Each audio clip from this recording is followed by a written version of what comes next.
Today, our guest is proper romance author, 4 times Whitney Award winner, Josi Kilpack. She has written more than 30 novels, several novellas, and a cookbook. She'll be chatting with us about her latest novel in the Mayfield family series called Rakes and Roses. Welcome to Prince William County, Miss thank you so much. Kilpack. And before we start, I want to just let me set some rules. Together with me today are my co-workers Olena and Nancy. Hi. We'll be monitoring the chat and asking questions at the end of the talk. We'll be recording this session to post on YouTube and social media later. All our guests will be muted and their videos turned off so we can all focus on the author. Please, if you have any questions for the author or any technical difficulties, post them in the chat. Thank you very much. And now, Ms. Kilpack, it's your turn. Well, I appreciate you guys having me today. We were chatting earlier about how COVID has just kind of changed the way that we do our interactions, and we're all learning a ton. But the nice thing is that, you know, without this platform, I probably wouldn't be there at all. So I'm excited to be here, excited to meet new people and chat with you guys a little bit about my books. So as Maggie said, I've published several novels. I think 32 total. I've written in a variety of genres, and currently what I've been doing for the last 5-6 years is Regency romance and historical romance. And so Rakes and Roses, I have the book, it looks like this. Rakes and Roses is the 3rd book in my Mayfield family series. It is a Regency series, and it's based on the premise of an Uncle Elliot, Lord Howardsford, who is head of his family. But at the time that he inherited, the financial situation of the family was in dire straits. And so he went to India to work some investments there and to build up the financial stability of his family. And at the time that he left, he had a brother who had gotten a maid pregnant and had decided to marry her, and his family was kind of falling apart. And he went to India. He was able to save the financial fortune of the family and support his family that way. But they all entered into difficult marriages, and they were not connected to each other. The generational conflicts that had been in place in the Mayfield family had kind of been passed on. And so after 30 years, he returns to England. All of his siblings have passed away. He is the patriarch of the family, and his nieces and nephews are going in all sorts of different directions. And he comes up with an idea to save them from themselves and from the poor choices of their parents and the poor choices that some of them are making. And he creates a marriage inheritance for each one of his nieces and nephews. And his perspective is that a good marriage to someone on equal ground will create a family connection that has been lost. And he wants to rebuild that. He wants to help create the next generation of Mayfields that are going to do better than his generation did.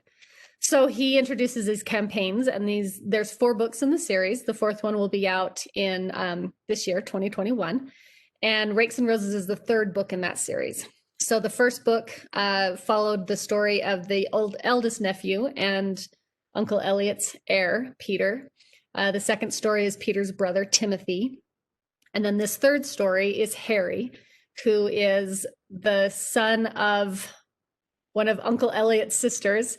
And he is a playboy. He is a man about town. He is a gambler and a womanizer, and what they called back there then a dissolute young man. And he is living amid his vices and ends up being beaten by a loan shark that he's borrowed money from and can't repay. And Sabrina, who is the illegitimate daughter of a duke, but has got some social standing because she was accepted and acknowledged, she ends up taking him into her home and helping him recover from both his alcoholism and the physical beating that took place. So the story is kind of based on, it's kind of a gender swap, but more in the sense of power dynamics. So in Regency England at this time, women had very few legal rights. A single woman had more rights than a married woman because the government looked at a married couple as one legal person. So we see versions of that in our American culture today in regards to, like, I can form a corporation and that can act as a legal person. I can purchase property, I can do those things. And it's seen as one person, even though there may be 18 people in the corporation that help make those decisions. And so that's how the government looked at things, was that a married couple was one legal person. But the way that it worked with the patriarchal traditions was that the man therefore kind of enveloped the rights. And so he could vote and he could run for public office and he had certain rights and he could own land and he could do all of those different things. A woman, a married woman, could not do those things. Her husband could do them and she could help, but everything would be in his name and under his power. And that also applied to any resources that she brought into the marriage, unless they were somehow separated out.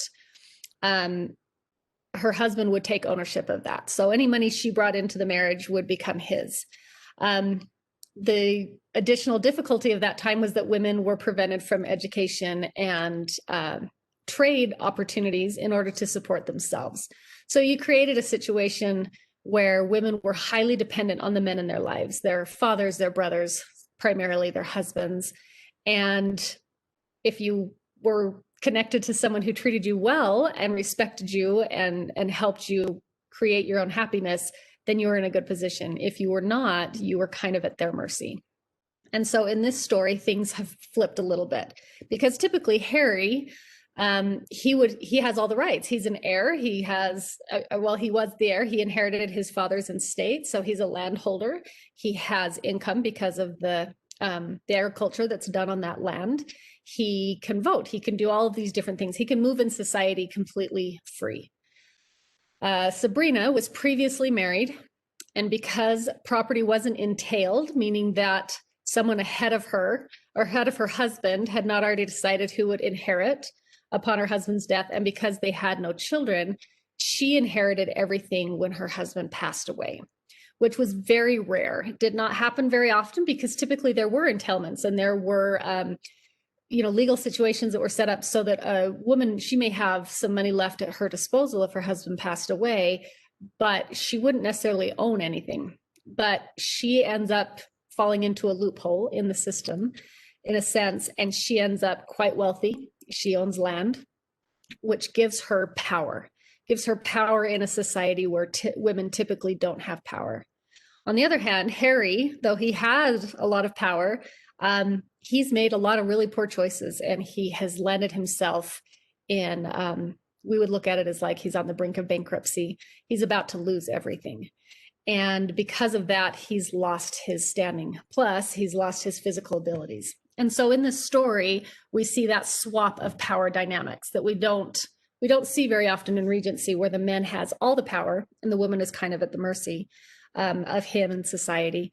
In this story, Sabrina has all the power. She's taking care of him physically. She has presence in society. She has financial resources. She has ownership. The conflict then arises in the fact that though she has that power, should she fall in love and marry, she is essentially giving that away. So it makes that a very big decision for her. And she has been extremely protective. Her marriage was not a happy one. She was not treated well. And the idea of putting herself at the mercy of someone again is extremely terrifying. Through the story, we also see why Harry has taken the path that he has taken. He was not treated well as a child, and that abuse and mistreatment has created trauma for him that he is acting upon with these poor choices that have landed him in the situation he's in. So the story puts Sabrina and Harry together as they're both kind of working through those conflicts and trying to protect themselves, and yet are drawn to one another as well. So it was a really fun story to write. It was fun to explore the societal aspects of the story. Whenever you're writing a historical, the setting, the time period becomes kind of a character in the novel. It has to be given space. I can't write the exact same story and the same reactions in a modern novel as I would put into a historical, because things were different, cultures were different. And so it was fun to play with that and to learn about that and push it forward and kind of play it out. And so I had a lot of fun. So it was a good time for me.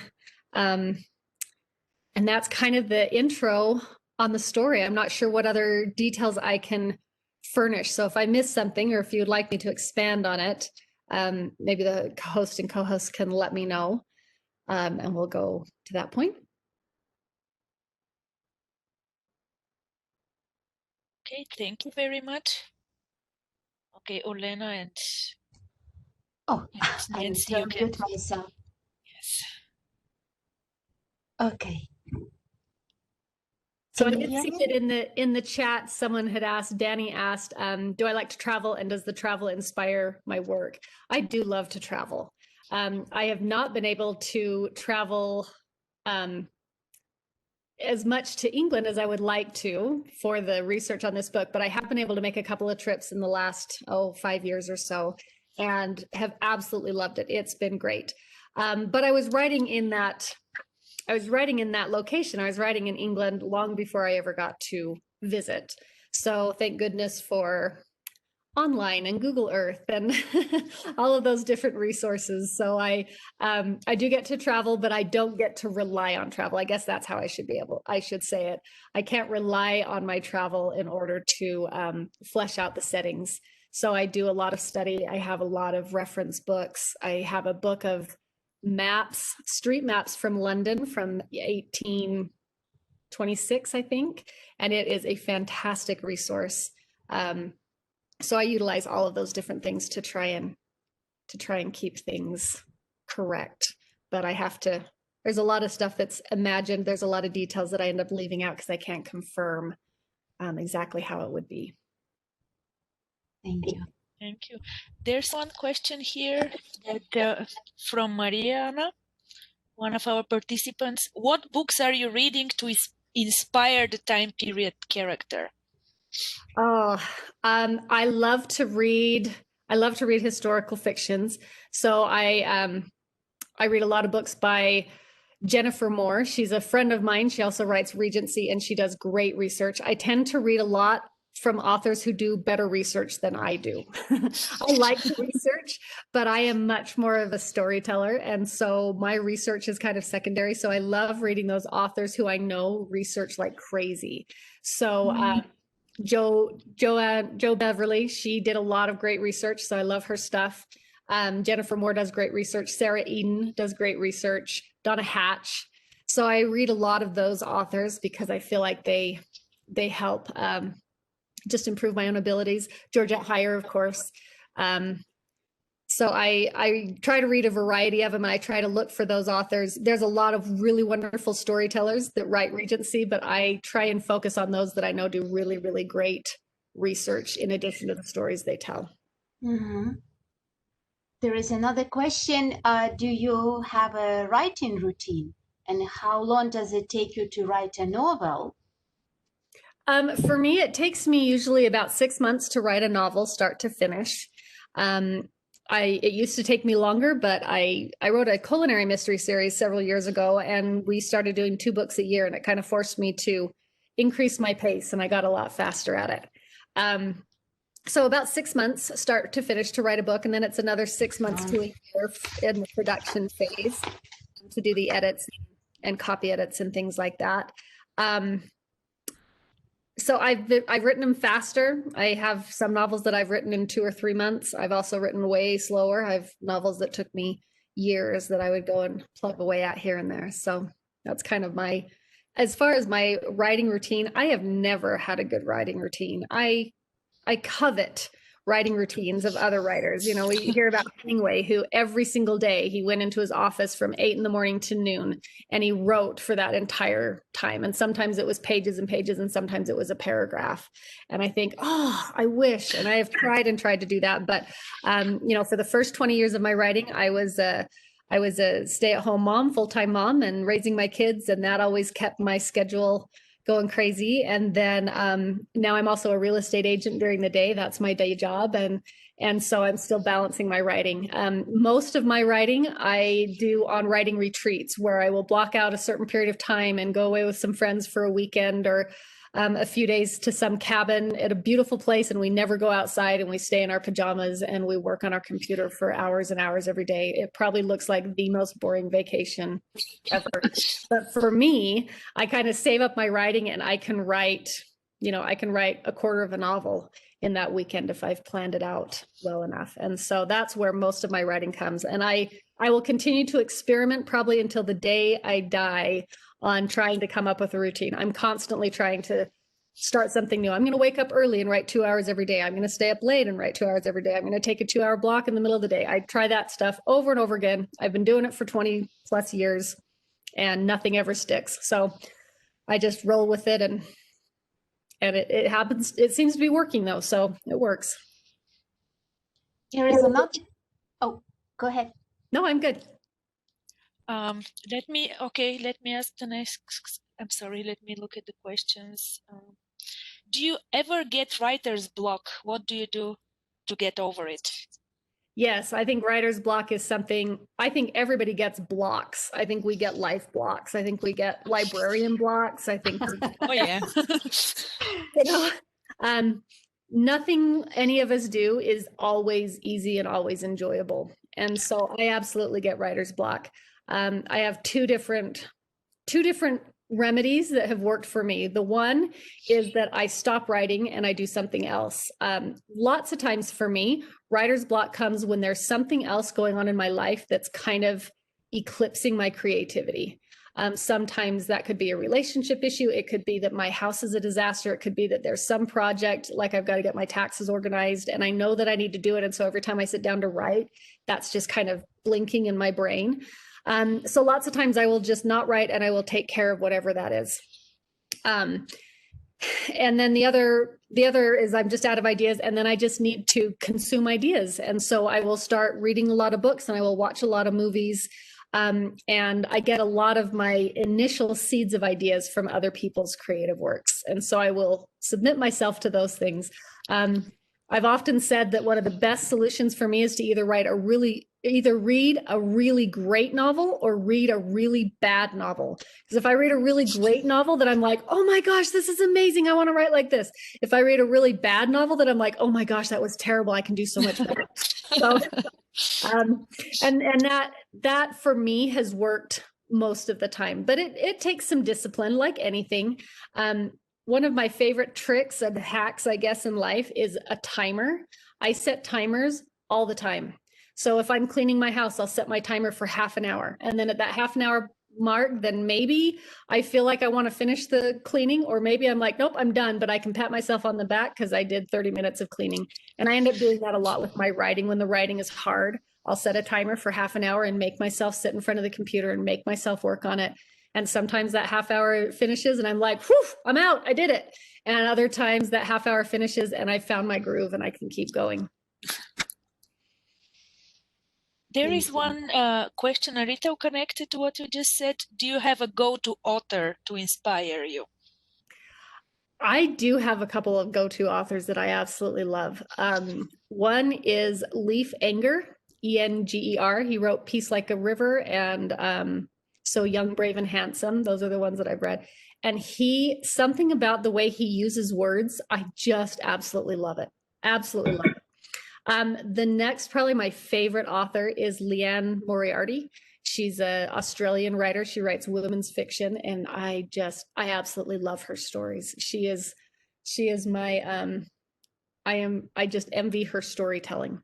And both of those are ones that I go to for kind of different reasons, but I know I will love what they've written.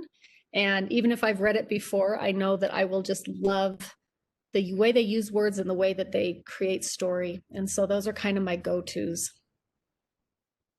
Good. We have another question.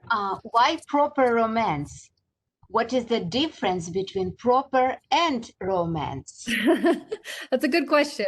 So a lot of romance novels come through lines. So Harlequin has lots of different lines. And a line is, it's not a series and it's not one author. It's a specific kind of focus of that type of romance. So like in Harlequin, we have your love-inspired line. I can't think of any of the others off the top of my head, but they've got lots of lines.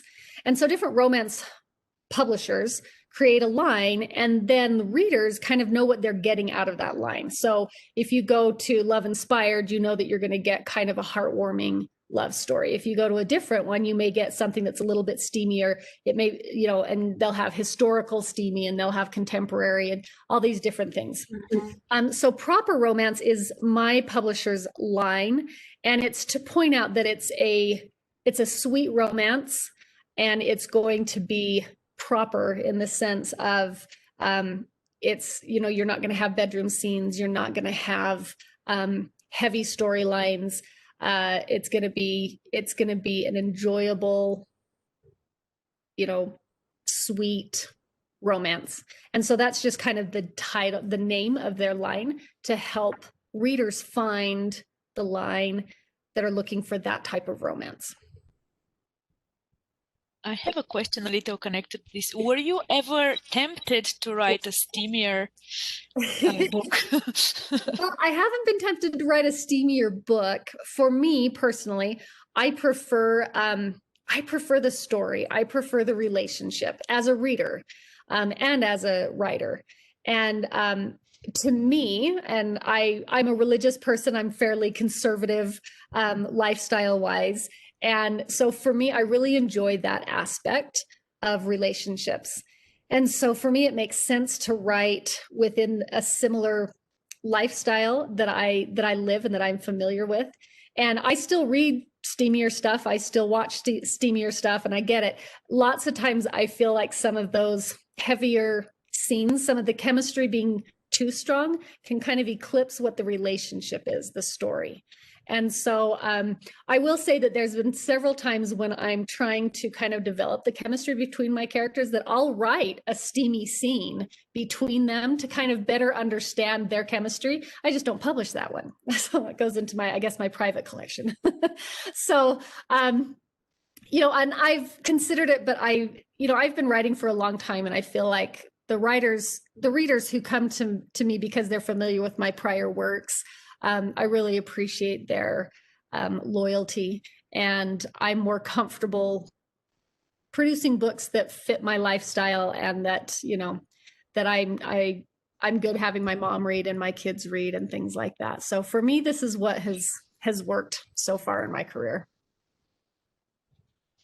Good.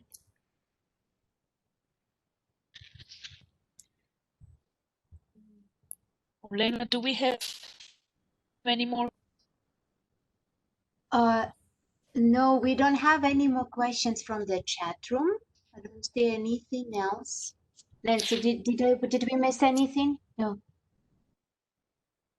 So one of the questions I want is there gonna be a next, a fourth? Are you planning to have a next Mayfield family romance? So I have the fourth book is finished. I've just done my edits on it, and so it'll be out sometime in 2021. I don't have a firm date on that yet, probably the fall.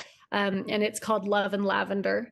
And so it is actually about Harry's twin sister, Hazel, who was born with a clubbed foot. And so this is kind of her story, which again, in Regency, it was all about what you could bring. And so someone that was born with a disability is at an extreme disadvantage in society. And so that's her story. And that will be the last of the Mayfield family series. So there will be those 4 books, and that will complete this year. If we can go back to the series Mayfield, what was the inspiration for the story? in Rakes and Well, Roses? I had read the Bridgerton series and another series by Julia Quinn about kind of the families that are connected, and I loved that. I thought it was really, and I've done some series before, and I love the way that when you have a series of people that are connected, I love how you get to see the other characters in later books, like you get these little peeks into other, to what happened later on. And so I was trying to develop a series, a Regency series. I had done several Regency and historical novels, but they were all standalones. And so I loved the idea of coming up with a series. So I needed to have something that was going to have a connection. And it made the most sense to do a family saga, I guess. And so I just kind of sat and tried to come up with something that would be unique, that hadn't necessarily been done. So it wasn't just a family of siblings, as others have done and done very well.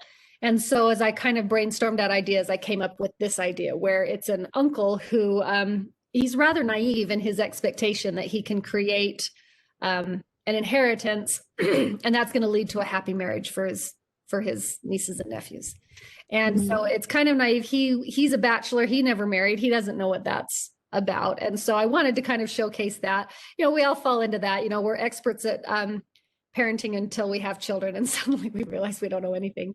And so I wanted to kind of show that, but also, I appreciated his ideals, that he really believed that strong families could save his family generationally. And so it just kind of came together that way. I enjoyed having them from different families, and where these nieces and nephews, they haven't really interacted with each other. And so they really don't have those family connections that were such a big deal, especially in that time period, and yet they don't have them. And so that's kind of how it all came together. And there were originally, I was going to do 7 books, but we ended up condensing it down to the 4 books. Series can be kind of a tricky thing, the way that they catch. I had done a culinary mystery series before, and that one we had planned to do a 3-book series, and it just continued it was still selling really well. And so we ended up continuing that through 12 novels in that series, which was surprising to all of us. And so we were kind of hoping to see the same thing, in part because of COVID and the way that that's affected publishing. We just had to kind of make some changes. So it'll be a 4-book series. But I'm really happy with all 4 of those books and very grateful that they were able to come out.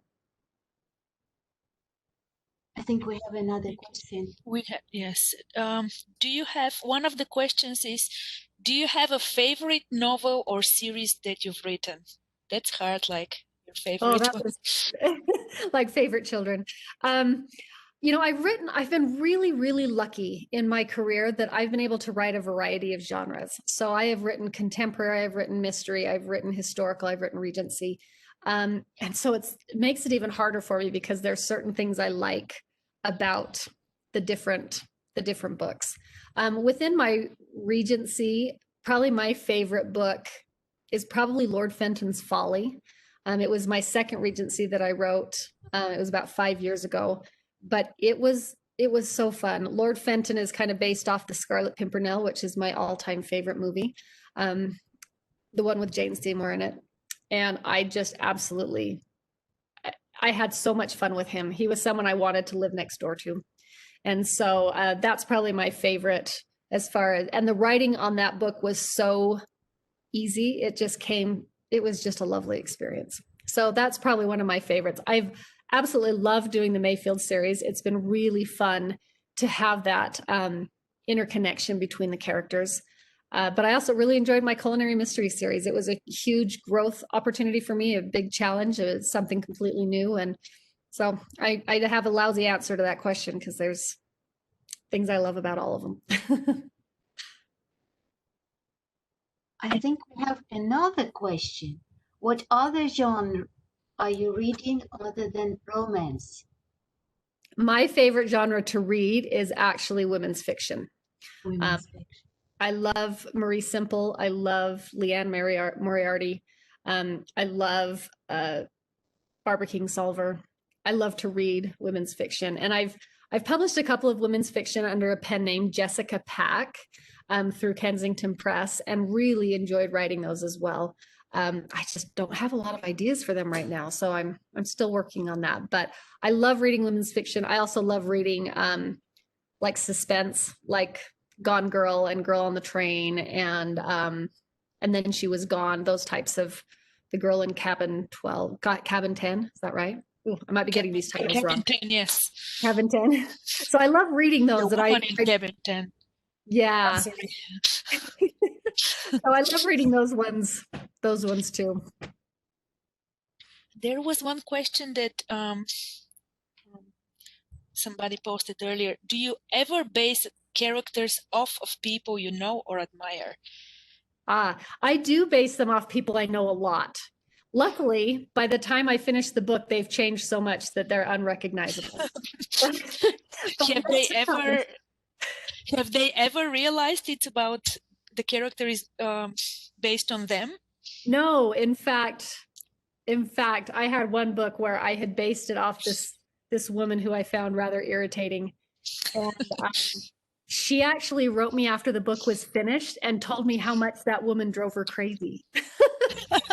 That was really kind of funny.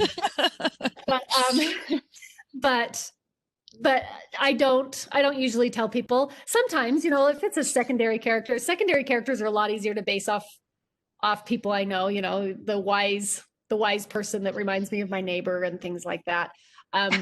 What's interesting is when I write a character and someone thinks I've based it off of them.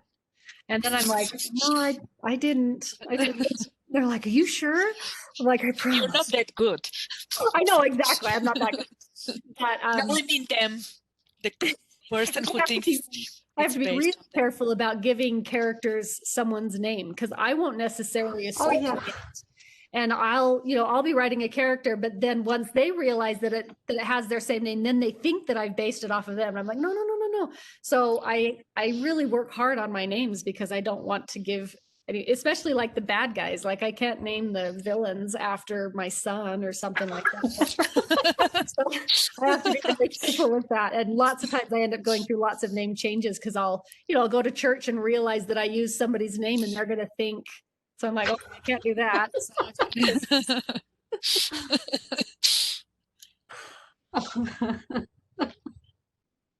That I always like to ask. Always wanted to ask authors what they think. If you could have one of your books made into a film, which book it would be, and who would you cast in the lead roles? Oh goodness, you know what? It would probably be. Oh my gosh! Now I'm trying to remember the title. All That Makes Life Bright, which is a historical romance about Harriet Beecher Stowe. And I absolutely adored writing that book. And it was very, very visual to me for some reason. And I'm not sure exactly why. It wasn't necessarily set in some beautiful place. It was in Frontier, Ohio in the 1830s. But for whatever reason, it was super visual to me. And I'm not going to remember this lady's name. Emily Blunt. That's who I would have play Harriet Beecher Stowe. I think she would be fantastic at it. Actually, she would be. Now that you say. I thought of that when I was writing the book. I'm like, oh my gosh, she'd be a fantastic Harriet Beecher. So that would probably be my first choice. But honestly, if you know somebody, they can make any of my books into movies. They have my permission. So that would be fun.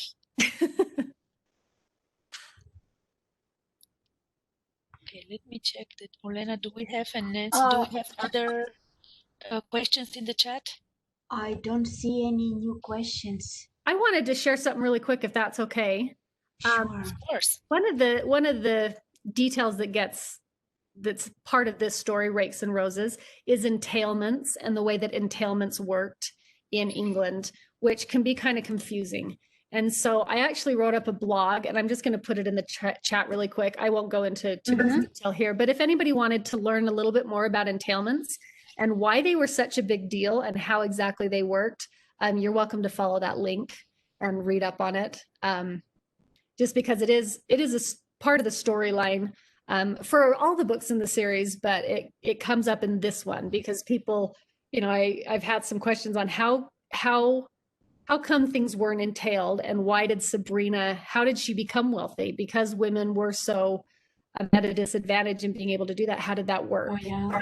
So, so I did some research and kind of learned more about it and put it together in an article. So if anybody's ever been curious about that, you're welcome to follow that link and read up on it.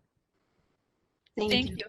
I just want to tell everybody, because we're recording this session, also the chat will be recorded. So if anybody wants access to this later, we can send it to you and we'll post it. We can post it to our social media. Right. And also the first 2 chapters of this book are on my website, which is just josiskilpack.com.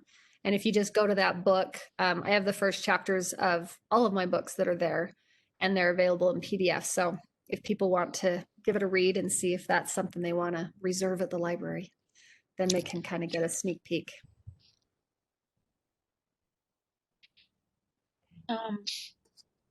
Olena, do you have another question? I don't see any more questions in the chat. And anything you would like to ask, or?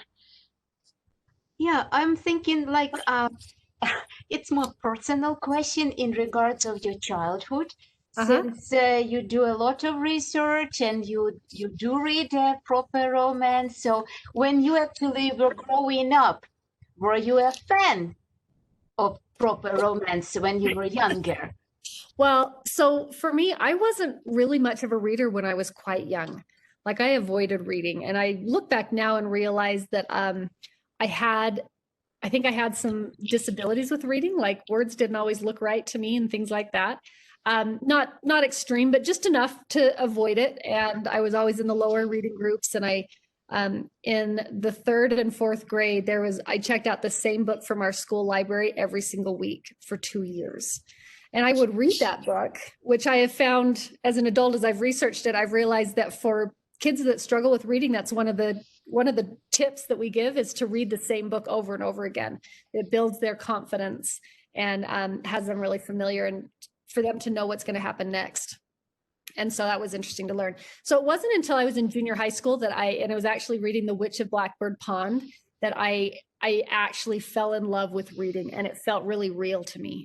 It transitioned from that, this is something I have to do for school, to this is something I want to do. And the first romances that I read were some pretty steamy Harlequin romances that I borrowed from my friend's mom. How old were you? Oh, I was 13, 14. Like, I look back now and I'm like, I didn't even know what they were talking about. And I read those quite a bit, and still like those. So I didn't read a lot of clean romance at that time, but a little bit later I discovered, I married fairly young, and I started checking out the Regency romances, kind of those zebra romances, and those small little 200-page, and they were cleaner, and they were very Regency specific, and I really enjoyed those. And so I bet over the first few years of being an adult, I read probably 1,000 of those. I had a county library system where I could get all, and I would read them and read them and read them. I could read one a day, because they were just short. And I actually, the first thing I ever wrote, Regency romance, and I wrote it specifically because I'd read hundreds of these Regency romances and I felt like an expert. And so I wrote it. It's a really miserable story. Nobody will ever read it because I go for pages and pages talking about Grosvenor Square and Vauxhall Gardens and dress styles and things like that. And it really was just an exercise of arrogance for me, but it was also really fun. And so a few years later, I actually started writing my first book that became a published novel. And then it was 20 novels later that I actually came back and actually published a Regency romance. So it's all been kind of part of the process for me. Thank you. There's another question from Shannon. What kind of resources do you use for your research? Okay, so first, remember that I'm a lazy researcher. So I do not have a degree in research, and I'm not fantastic at it. My number one go-to resource for research is movies. I love them. I love movies. I love to, I'll watch all the Jane Austen movies. I'll watch that to kind of get a feel for the language and the society and things like that. When I've done my historicals, those are far more dependent on research, getting it right. And I go to Amazon and I look up biographies and I look for the top 3 biographies. So the 3 most popular biographies, I make sure that they are considered a primary resource. So a primary resource means that they are taking their information from primary documents. So it isn't just someone's opinion about it. They're utilizing documentation. Lots of those are done through like Harvard Press or Oxford Press and things like that. Many of them are PhD dissertations that have been turned into a biography about someone. And so I go and I get the 3 most popular ones, and then I go through and I read and I highlight and I underline. And I wrote a book about Sir Walter Scott. There's 35 biographies about Sir Walter Scott. There's no way I can do all of those. And actually the one that was the least helpful to me was the one he wrote himself. That was so much harder for me to read. And he actually got some of his dates wrong. Like he had some in his own biography, he had his dates weren't completely correct, which I thought was super ironic. But so I go that way and I look for, I try and double check and cross check and figure out what the bias is of each person that wrote those biographies, because every writer has a bias. And I have to kind of figure out, what that is and work around that. And so I read through all those things, and then I just write the story. And I have to remind myself throughout my writing process that I am, number one, a storyteller. And I put that disclaimer in my books. I put it whenever I do a workshop, whenever I do a presentation like this, I just remind people I'm a storyteller first. I am far more concerned about the story that I'm telling and the characters I'm creating than whether or not I got the drive time between London and Wimbledon correct, about whether or not I got the climate exactly right, whether or not I accidentally pointed out a style of a dress that actually was 10 years later. I don't get as caught up in those things. I really want to get my story good. So as I'm writing my story, anytime I put in a historical detail, I'll put in hashtags as a marker, so that on those days that I sit down and I have no idea on what story to write, I will go and research those. I call it spot research. So if I said that it takes 2 hours to drive from London to Wimbledon, I'll hashtag that, and then I'll go and I will do spot research, and I'll Google it and I'll look it up, and I'll try and verify it. If I can't verify it, then I just won't say it took 2 hours. I'll say it took hours and I'll vague out those details. Or maybe I'll realize, no, it actually took 4 hours if you took this road. And if I find a really cool detail like that I can verify, then I'll use that and feel really smart. But it's part of that is because it's really easy for me to get so caught up in the research that I lose the story, and I lose the drive on what it is I'm trying to do. And so I have to almost consciously keep my focus on the story and not allow myself to get too caught up in the weeds of the research, which is why I say, if you like really well-researched books, then read Sarah Eden and Jennifer Moore and Donna Hatch and some of those other writers that I know do excellent research, and they love it and they're so good at it. Mine will never be as research perfect as those ones are. Speaking about biases, so what is your writer's bias? My writer's bias is that I believe in love, and I believe in relationships, and I believe in family and commitments, and those things will always show through in my stories. Harry is the first Playboy character I've ever written. I've never written kind of a womanizing type, because I don't like to read about them. I don't find it, I'm not attracted to the bad boy persona. It hasn't been a thing for me. It's hard for me personally to see the appeal. And so I've never really written that character. And so it was a good stretch for me. It was really good. I learned good compassion and widened my understanding of things. But those are some biases that will absolutely come through. I did a workshop a few years ago where they were trying to have us figure out, as it was a writer's workshop, and they said, what is your theme? What's the theme that is in every single one of your books? And I thought, I can't figure that out. I've written so many novels and I've got genres, and I couldn't do it, but they walked us through this process. And I actually realized that I do have a theme that carries through every book I've written, and that's kind of based on beauty for ashes, meaning that all of my characters are dealing with hard things, and they find a way that those hard things are actually for their good. And I thought that was really interesting. But I guess you could also say that that is a bias of my stories, is that's I'm going to have happy endings, not perfect endings, but I'm going to have growth. And that growth is going to become specifically from the hard things that my characters wish they'd never had to go through. And they will find how those hard things made them better. Thank you. Thank you.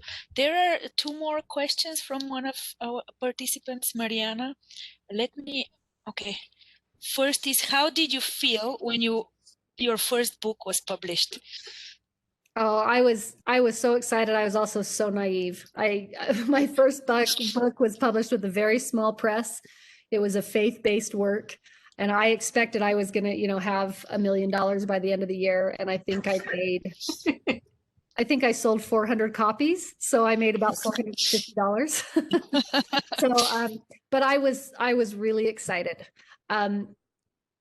That book ended up, it was not very well edited. And I had a friend who finally told me that she had to pull out a pencil and edit as she read.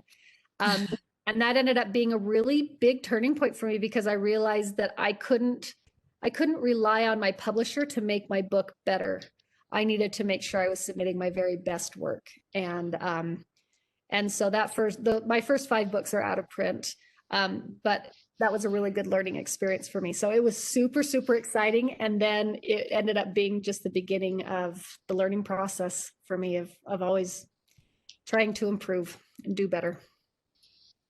And then connected questions from the same participant. How do you feel when readers are criticizing your books? Oh, it's brutal. And I keep telling myself that I should be to the point now where I can just, it's not for everyone. I wish that I could, but I still take those things really personally. And so I tend to not read my reviews.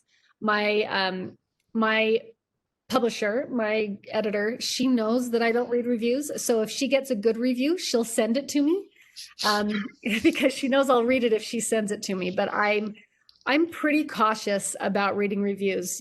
It's a weird thing. I can read 5 great reviews and say, oh, isn't that nice? I can read 1 bad review and just say, I am a hack. Why am I doing this?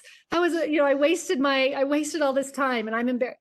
So I don't know why that is, but it is kind of how it sticks to me. And I have writer friends who they can handle it. They can read all the reviews on Goodreads and they can do it. And, it works out great for them. But for me, it really undermines my creativity. And so I avoid reviews.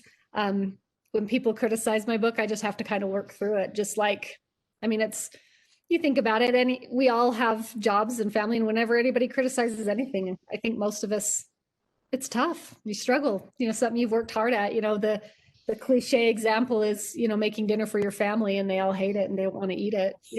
We can shrug it off, but it's still irritating as heck. We don't feel good about that. It's not awesome. So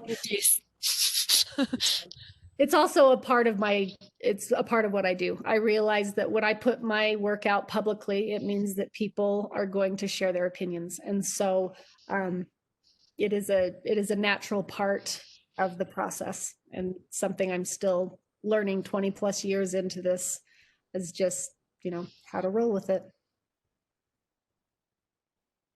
Thank you. The same participant, she's asking, I like this question, does your husband read your books or your family? I actually am recently divorced, and he did for many years read my books, but no, I don't think he's read the last several.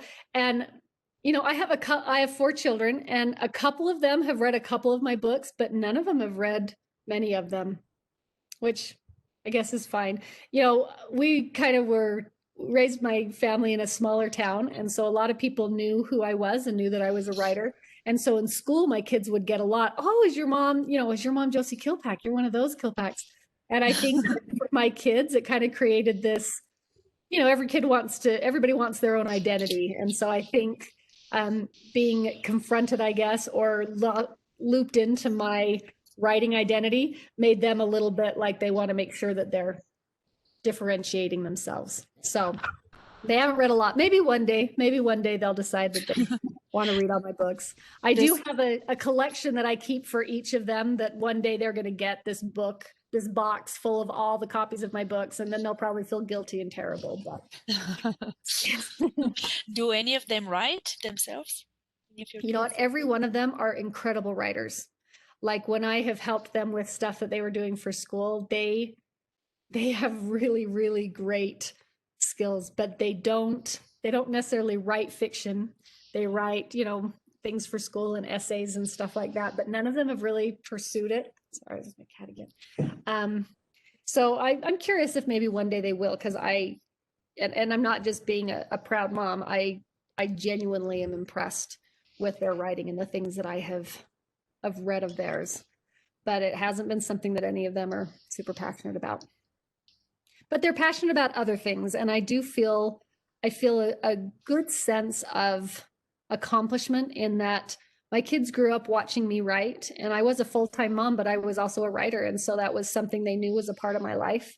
And they knew that I would go and do different events and stuff, and I would miss concerts, and I would, it was an important part of my life. And as they have become adults, I take some pride in the fact that when they find things that they're passionate about, they dive in and they do it, and they find space and they find room. And I feel like them watching me, having done that for all those years, helped them learn that that's important, that that's an important part of life, is finding those talents, finding those things you're passionate about, and then and really digging in and giving yourself permission to explore those things and really make them a part of your life. Yes, for strong moms. Good example. Orlena, or Nancy, do we have more questions? I think was one question: where can we find your books? So I wanted to say something about this at the end. So if there are no more questions, participants' questions, Miss Mariana. So that's why I read it. Okay? So we want. What do you do in your free time? What are your hobbies when you're not writing? Oh gosh, like I said, I love movies. I love like the series that we can watch, like Poldark, and I just watched the Bridgerton series and Outlander, and we all did. I used to say that I only watch TV when I'm doing other things, like as I'm cleaning the house. But now that I live alone and there's not so many people to live off, clean up after, I find myself just sitting on my couch sometimes and watching movies. I need to start crocheting or something so I feel a little more productive. But I love movies, and I have certain movies that I will watch over and over and over and over again. For instance, The Help that came out several years ago, I bet I've watched that 50 times. The Hunger Games series, I bet I've watched that 25 times, and I have to watch the whole series. So I love that. I love movies. Once I've watched it over and over, then I can start breaking down like the characters and the way the dialogue is moving forward, and where they cut the scenes. And I don't know, I really like that stuff. I love to cook, especially bake. So I enjoy doing that. I like to travel. So I have lots of little things, but I'm a relatively boring person. Like I don't do super exciting things, but come over and we can watch a movie and I'll make a really good artichoke dip. When we can travel, we are going to Utah. There you go. Come on over. I have a question, and I put it in the chat, but just as someone who loves movies so much, have you ever considered writing a screenplay? I have, and I've taken a couple of classes on writing screenplays. And what I what I have kind of learned is, so I primarily am a novel writer, and there's a very specific format to the way that you write a novel. There's a very specific way that you delve into your characters, that you represent the growth and things like that. In a screenplay, it's also a very specific format, and it is a different writing process. I'm still super intrigued by it. And, but I honestly feel that in order for me to do a fair job, I would have to really make it a priority and really take some pretty in-depth classes in order to do it well. And I like to do things well. Yeah. And so I like to kind of play around with it. You know, I've talked to a couple people that write screenplays and realized that the same amount of time I've invested in learning how to write a novel is what they've invested to learning how to write a screenplay. It doesn't necessarily translate straight over. The fact that I can write a novel in some ways is almost a, what's the word? Handicap on writing a screenplay, because it's a different way of writing. So I'm super intrigued by it.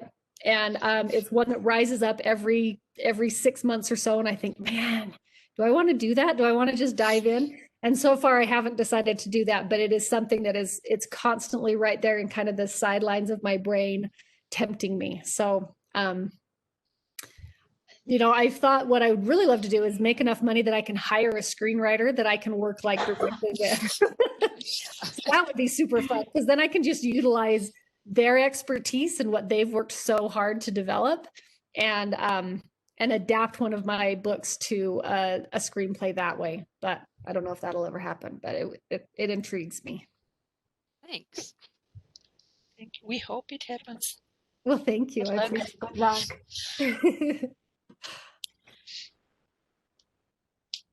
Okay, so one last, do we have any more questions in the chat? I think we don't. No, Okay, I don't see any more. But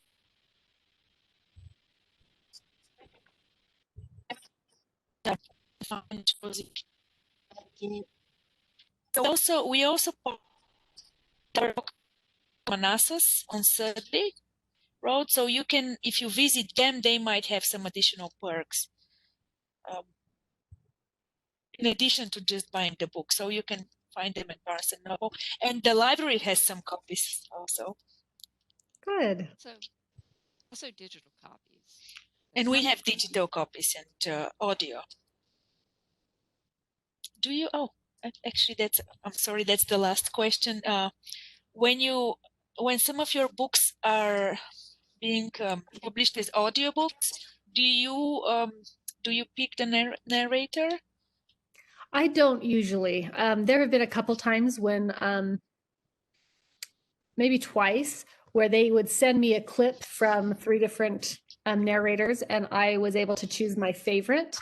But most of the time, they just kind of choose for me. A lot of audio readers, you'll have the same reader that'll do lots of different books in the same genre, because they have a really good voice for, you know, accents or whatever it is. And so I haven't been able to choose them, but I've been quite happy with the ones that they have chosen for me, especially the ones that have done these, the Regencies and historicals. They've done a fantastic job. And so, yeah, that's one where sometimes they include me, but they're not required to. They actually have full rights to choose anyone they want to. Okay, thank you. Let's see, there's something in the chat. Okay. So I think that was the last question. Yeah, just thinking. Thank you. Good luck. thank you very much. Good. And we're waiting for the next Josi. today, and have a nice day. All right. Thank you so much. Appreciate you guys having me and tuning in. It's a great opportunity to ask great questions. So that was a lot of fun. So thanks so much.